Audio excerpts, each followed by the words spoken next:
All right, joined by Kevin Schofield of SCCinsight.com. This is a very big week here in Seattle, especially around Seattle protests, police accountability. Friday is the big day where OPA is supposed to release their first set of findings on their cases, and we're joined by the guru himself, Kevin Schofield. So we can kind of talk about what people can expect coming out on Friday. Kevin, how are you? Hey, I'm good. How are you? You doing okay? I'm fantastic. Man. Let's dive right into it. You know, OPA is an acronym that's thrown around a lot. You hear it over at City Hall. Mayor Durkin heard it a lot. Former Chief Best, sometimes from the police themselves. But a lot of times the general public just hears these acronyms, OPA. What's OPA all about? Yeah, so OPA is the Office of Police Accountability. It's one of the three legs of the three-legged stool that makes up our police accountability system in the city. And their job is to sort of be the front line on investigating complaints about police misconduct. So they have a staff of about almost 25 people. They've got a director. His name is Andrew Meyerberg. We can talk about him in a minute. He's got a couple supervisors that work for him. They've got 12 civilian staff and 9 sworn police officers who work in there. So we've got a mix of their civilian management. It is a civilian-led and run organization. And then the investigators and other staff, the researchers that are the ones that actually do all the investigation work, are a mix of civilian and officers. And pretty much everybody looks at this says that that's a good mix to have in this, because the police officers give them some insights into how the police department works and how, basically the inside baseball part of this stuff that civilians looking from the outside may not have in their own. So having this kind of outside view plus an inside view together seems to work pretty well for that. So Andrew Meyerberg, the director of OPA, has been the director since 2017, so about 3 years now. And he was the first director after this organization got created when the police accountability legislation was passed in 2017. Meyerberg previously worked in the city attorney's office as the lead attorney on the consent decree. And prior to that, he was the attorney for the Community Police Commission. So he's seen a couple different sides of these different issues of police accountability, but he's been working that space here in Seattle for a long time. Right. And so tell me this, what's OPA going to release on Friday? This is what everybody wants to know. What is coming down the pipe? Yeah. So as I said before, OPA does the investigations on complaints. And so what we're going to see this Friday is the first 5 findings for investigations they've done on complaints. And just to give you a little sort of numerical context on this, they've received about 19,000 complaints or contacts from individuals since the beginning of the summer related to police misconduct at protests. Now, 12,000 of them were all about one particular event, which was in this incident where a police officer allegedly pepper sprayed a child. And this particular incident, obviously went viral. There were videos posted of this. There's lots of people talking on social media about this. And 12,000 individuals reached out to OPA and said, hey, I saw this, I heard about this. I really think you need to investigate this. And so that's one case. They actually have, of the other 7,000 contacts, it boils down to about 94 other cases at this point. So altogether, they have 95.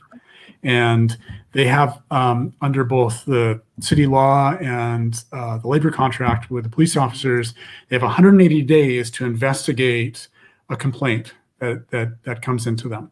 So for the earliest ones, like the May 30th ones, we're about 110, 115 days into that. So it's about time just that we would be seeing the first set.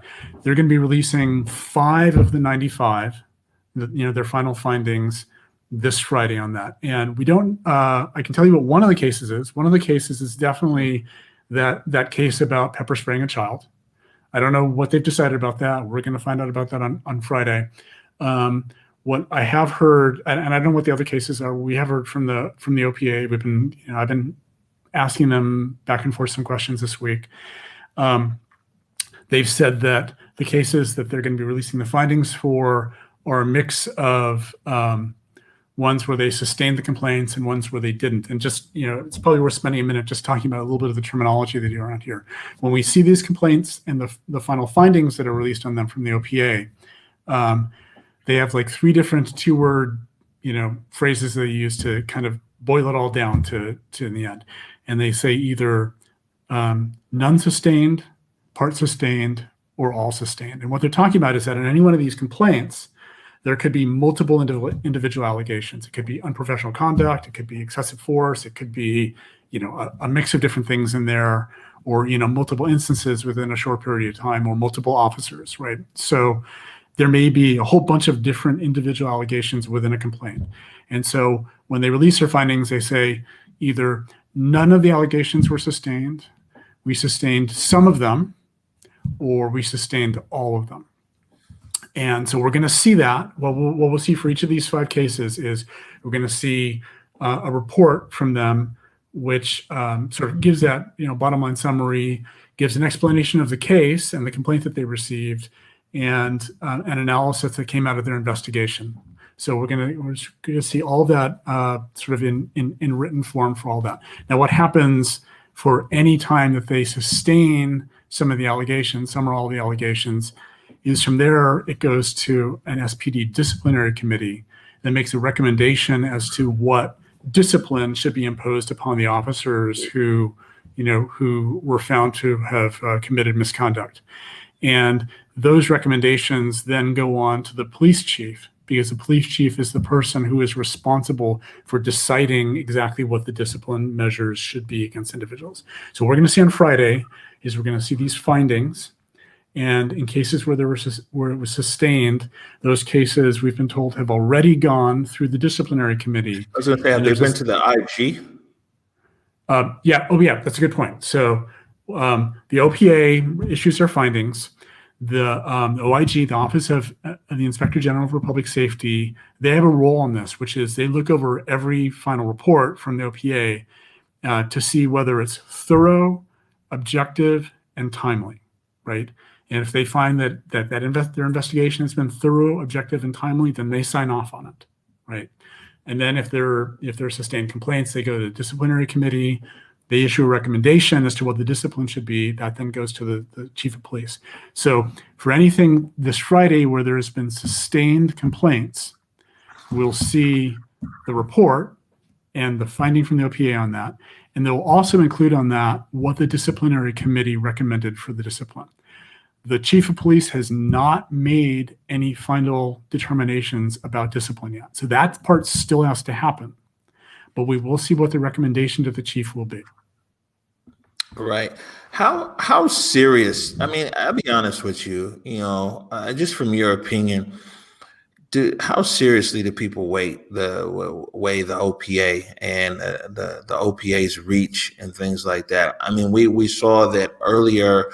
It was a Como 4 report with Mike Solon, and the reporter asked Mike Solon about OPA. Solon was like, "Man, I'm not worried about OPA complaints." Do you feel that like the police are concerned about OPA and what OPA has? And then, I mean, also one of the things that I brought up in conversation with the chief in a previous interview is it's almost like whenever there's an interaction with the police, it's almost like, oh yeah, well, if you have a problem, go talk to OPA, and it's kind of a secondary and it's disregarded. I mean, what impact does OPA actually have? Well, they're the place where the vast majority of the complaints go through it. Internal complaints about excessive use of force. That come into SPD from other police officers can sometimes just be handled internally, but OPA handles all the external ones, and they make recommendations. And part of the reason that we have this system of both the OPA, the OIG, and the Community Police Commission is so that the other two legs of the stool can make sure OPA is taken seriously, right? And they all have to, report on a regular basis to the mayor and city council saying, here's what's going on, right? So that, and statistical reports. So, we can see what really happens with the times when they find complaints. Now, part of this is still early for this, right? It was created in 2017, right? And this past summer is really the first time the system has been tested at scale. Right. This is a lot of complaints coming in. They've got a lot of investigations they're doing right now. So I think this is really a big test to see, are we really, really serious about this? How does the disciplinary committee and the chief of police really deal with these complaints? Are they making serious recommendations for disciplinary actions, and including all the way up to firing? Now, the disciplinary committee and the OPA and the chief of police in this are not the final word, right? There is an appeals process for this, right? And that's been another controversial subject about. So hold on. So OPA can come out with a finding, and before the chief makes a final decision whether the chief wants to move forward on a disciplinary action, OPA's finding can basically be appealed prior to that. Either can be appealed. The OPA finding can be appealed, or the chief's decision on what discipline to impose can be. So who actually has the final word in this process? Because it sounds like even the chief doesn't necessarily have a final word. I mean, one of the things we talked about with Chief Best, it was kind of hamstring because Chief Best couldn't just directly fire an officer that she felt was a bad officer. Well, so I think in a lot of ways, the right way to think about this is it mirrors overall our governmental system. So, the police are in the executive branch, right? And if you don't like something the executive branch or the legislative branch does, then you can go to court over it, right? So, the first level of appeals to an OPA decision or the chief's disciplinary decision is either to go to the Public Safety Civil Service Commission or to arbitration, right? There are two different choices there. And there's certainly that's controversial there, the fact that, there's a little bit of forum shopping going on there where police officers can choose which of those they think is going to, be most beneficial to them. But in either case, coming out of that, that's not the final appeal. It can actually go to King County Superior Court, right? And there have been cases of, arbitration decisions, like we had one, with the case of Adley Shepard. The Adley Shepard case. Can we give our viewers a little bit of background on that case? Sure. Adley Shepard.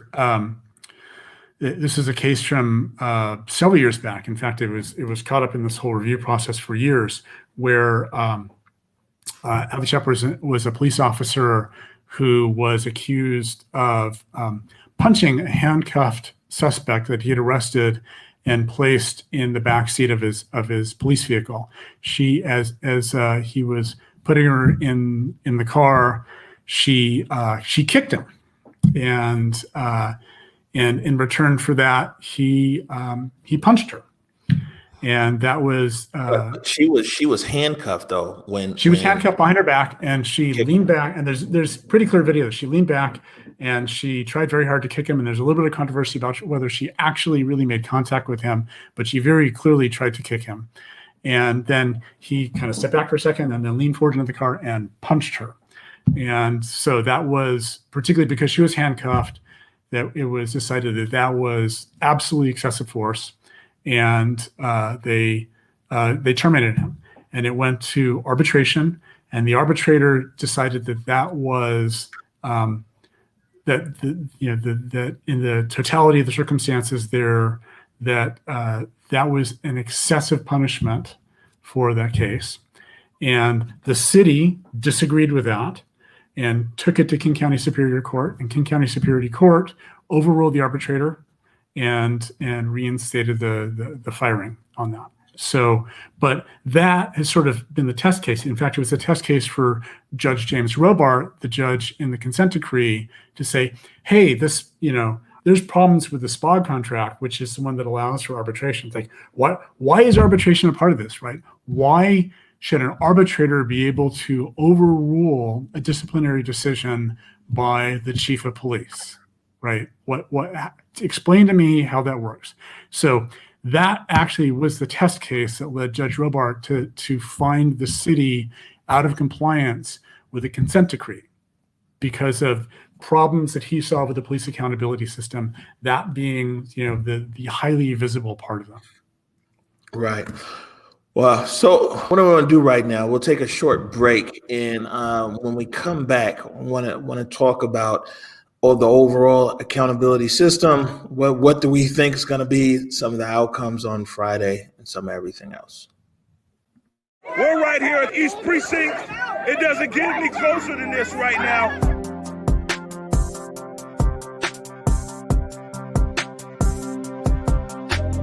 Converge Media produces culturally relevant content for Black and urban audiences. Our coverage is raw, transparent, and objective, praised by community leaders, government officials, and residents. As a small independent media company, we rely on the financial support of individuals and business members to stay on the front lines of the news that's important to you.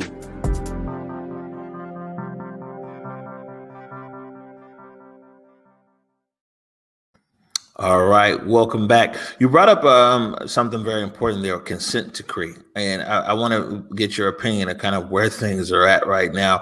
Beginning of the year, the Mayor Durkin, the city attorney, that actually filed to get the consent decree removed. At the time, early to 2020, there was a lot of different people, including people right now that are actually on the defund train, that earlier this year were applauding SPD, citing the declining use of force and some of everything else.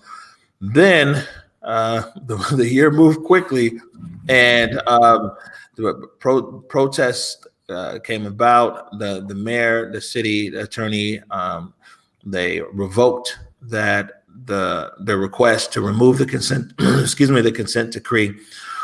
Now, looking at this and looking at where we're at, going through this summer and the protests, where do you think the city is at, Seattle Police Department, with this consent decree? Do you think it's going to be around for a long time? I do. I think it's going to be around for a long time. I think the best case here is that the DOJ and the judge give the city space to actually do, what it says it wants to do, which is reimagine the police department and come up with a new plan for how to organize the police department, what we consider to be public safety, what responsibilities the police have. The consent decree can be rewritten, right? There's a provision in it that allows for the DOJ and the city, with the judge's approval, to change it, to rewrite portions of it. And I think that is almost certainly going to happen at some point in this, right? I think, given everything that's been in place so far, there's enough signs that it's not working, right? That, I wrote an article a couple months back in this saying, it's sort of like driving from Spokane to Seattle in a car that isn't going to make it over the pass, right? You can be really happy that you made it as far as Wenatchee, but you're not going to make it to your destination, right? And the consent decree did a lot of good things in getting us this far, but there's a lot of signs that it's not going to get us to where we really need to get to have public safety in the city the way we want it, right? So something big has to change, and and the federal election, the election for president, whether Trump is still in place for another 4 years or Biden comes in, may be relevant to this, right? Because I think Biden's Justice Department will take a very different view on police accountability than the Trump administration is doing right now. So I think that's going to be a part of how much flexibility does the city and SPD have to rethink policing and come up with a new model, or are they going to be forced to keep going down the path that's written right now in the consent decree? I have a question for you then around this consent decree. One of the things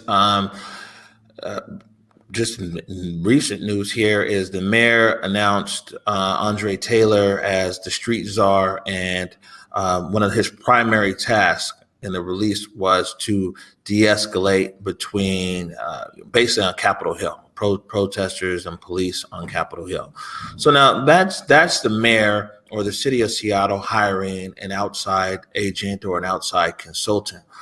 If the Seattle Police Department wanted to develop a special de-escalation team, like what we saw there on Capitol Hill, I think you alluded to earlier, is that the police have lots of training on one-on-one de-escalation. They go somewhere, how do they de-escalate, verbal judo, whatever it might be. But as we've seen in Seattle protests, is there's not necessarily a lot of training, at least that we witnessed, on de-escalation of a protest, and especially if the protesters are protesting the police. Now, if the police wanted to implement some kind of new strategy or training, say they wanted to deploy a de-escalation force, it's like, hey, they might win some, they might lose some, but before it really gets funky, the police are there to actually de-escalate on a mass scale. Is that something that the police could do on their own in a training thing, or would that as well have to go and be approved by the consent decree? Well, I think there's a couple levels of this. Could they organize their own team to go figure out how to do that? Yes, absolutely. What the consent decree has done is it's put in place a whole bunch of policies that SPD is required to follow, where SPD wrote them up, the DOJ looked at it, said, yeah, we like this. It went to the judge, and Judge Robart said, yes, I will bless this, right? And if those policies are going to change, they have to go through that process again. DOJ has to weigh in, the police monitor, our new police monitor, in fact, now has to weigh in it, and eventually Judge Robart has to bless the new policy. We saw how that could go wrong this past summer with the city council writing a new policy, basically writing a policy for SPD on crowd control weapons, right? Where that was one of the policies that went through this whole process, got approved by the judge, and the city council, tried to unilaterally go rewrite it. And the DOJ and the judge said, no, you don't get to do that. We have a process for this. So, the SPD, the consent decree, for the most part, doesn't say what the organizational structure inside of SPD needs to be, right? But it does say how they have to work, right? So if they come up with a new crowd de-escalation policy that affects, well, they have a crowd control policy, right? That's one of the approved policies. They also have a use of force policy, right? If their new crowd de-escalation policy changes either of those, then those have to go back through this process again. And the set of policies there was defined in the original consent decree. They can always go back and rewrite that if they want to, divvy it up into different sections if they want to. That's, I think, sort of a lesser deal. But it's really about, what expectations do we have for how the police department is going to act, and individual police officers are going to act when they're interacting with the public. And if that changes, there is a process right now for how that has to change. Well, it's just interesting because when the Western Barricade was there, we saw different responses. A lot of times when different officers and different shifts would come out. And oddly enough, there was a few nights of peace there, of the 8 nights there. And those are the nights where you would find that officers would actually just come and be talking and engaging because, at the point, some nights that bicycle barricade that they were using would shift.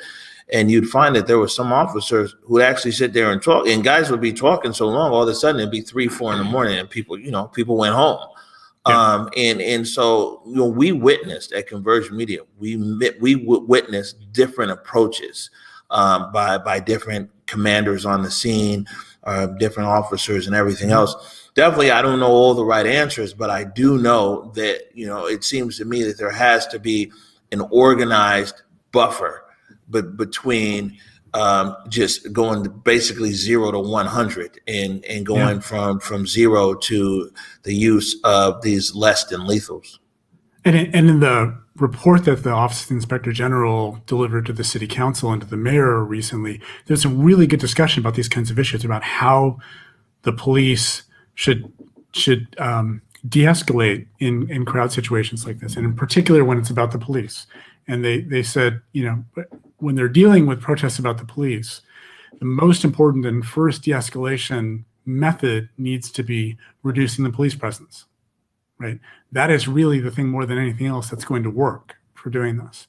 There are other tactics they can do beyond that. And then, it gets into other really complex areas, like, in the cases, and I'm certainly not suggesting in any way that every protest is like this, because the vast majority of protests that have been happening, everybody's been peaceful. But there have been, at least on rare occasions, protests where a small number of individuals have insinuated themselves into the crowd and then incite violence, right? And when there's a small number of individuals inside of a large peaceful crowd doing that, it can be sort of the worst of all cases for how the police deal with that, right? And because it can be antagonistic just on its own for police officers to go into the crowd to try to extract those individuals, even if the lighting and their line of sight is good enough that they can even spot who these individuals are. Do they really try to wade into the middle of a crowd to go arrest those folks, right? How could that possibly work, right? But the thing that both the OPA and the OIG have raised in their reports talking about crowd control weapons and crowd control methods and de-escalation is no law enforcement agency has worked this out, right? That is a problem that nobody's figured out. And maybe Seattle is the place where we can be innovative and really come up with a new method of dealing with that situation where there's somebody being violent who's embedded themselves in a larger peaceful crowd. How do you let the large peaceful crowd continue to do their peaceful demonstration and exercise their incredibly important First Amendment rights and deal with the individual that's being violent, right? Nobody's figured it out, right? $1 million question. Back to OPA and credibility of OPA. It seems like directly or indirectly, OPA's credibility has been under attack. I said from Mike Solon saying he's not worried about OPA complaints, to Councilmember Shama Sawant, who just a few days ago went all the way in on the director Meyerberg over there. Maybe you can kind of touch on this. It's like OPA's credibility one way or another. It seems like it's getting whittled away from both sides. Yeah, and some of the characterizations that Councilmember Sawant made, I think I just sort of factually disagree with. She made some strong assertions that the OPA was part of the executive branch, and so she argued that it was really a tool of the police chief and the mayor, and on deciding these things. And certainly in terms of looking at the police accountability legislation and organizationally how they work, I mean, that just simply isn't true, right? So there's this weird kind of nuance in the structure, in that organizationally, OPA is its own thing, right? Meyerberg is, appointed. He doesn't report to the mayor. He doesn't report to the chief of police. He has very strong independence that's supported in law, and elected officials are not allowed to try to influence his opinions or his decisions on things. But administratively, they're actually within the police department for one reason, and that's because it gives them unfettered access to all of SPD's records, right? They don't have to go through a process. They don't have to go through public document requests, because administratively they're part of SPD. They just get access to everything, right? So that simplifies and accelerates the process of letting them do investigations. So nobody gets to interfere with their actions. Meyerberg gets to hire his own staff. Nobody gets to tell him who to hire, who to fire. And, he can be fired for cause, but I'm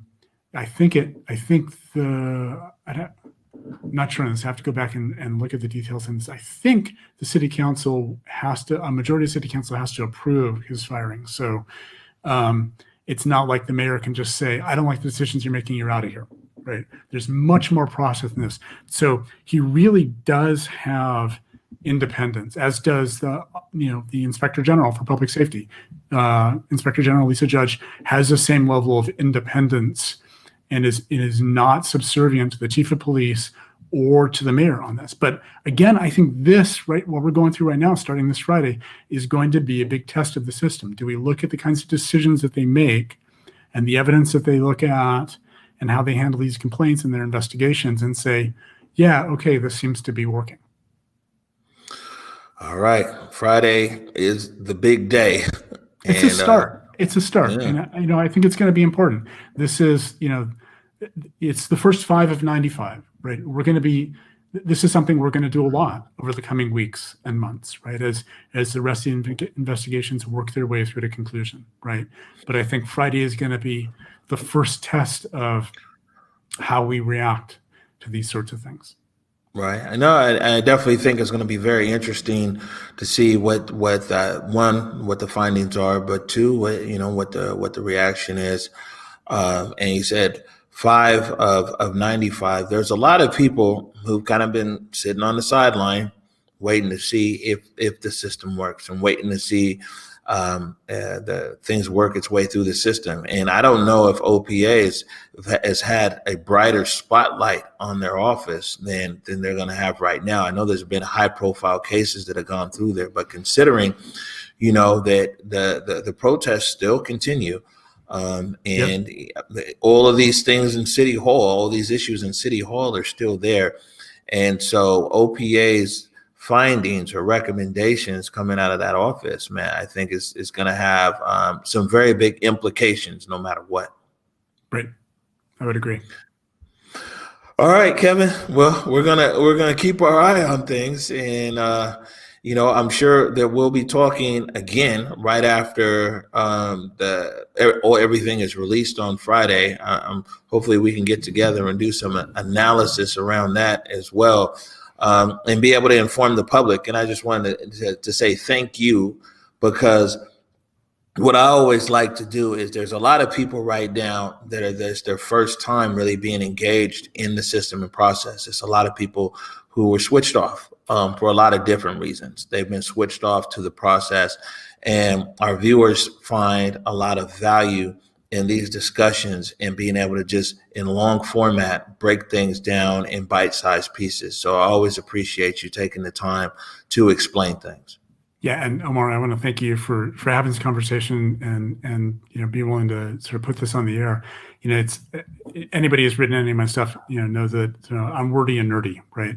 And for me, it's always about sort of this, a starting place for me is that I assume, everybody that wants to learn about this stuff are smart people who are able to understand complex issues, right? And understand that these are complex issues, right? And so I never want to oversimplify stuff for people, right? I respect our audience and want to be able to give everybody the opportunity to really wrestle with a lot of these things, right? Because these are complicated, right? There are very few simple answers for a lot of these things.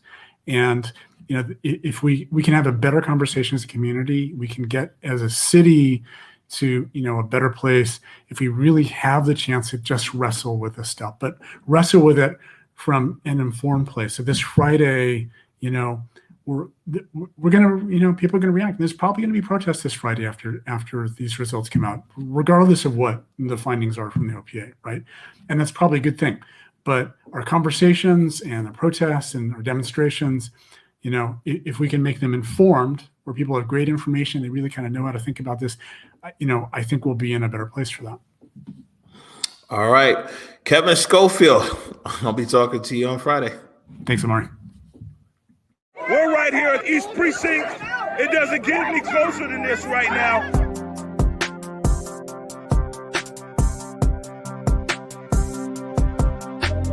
Converge Media produces culturally relevant content for Black and urban audiences. Our coverage is raw, transparent, and objective, praised by community leaders, government officials, and residents. As a small independent media company, we rely on the financial support of individuals and business members to stay on the front lines of the news that's important to you.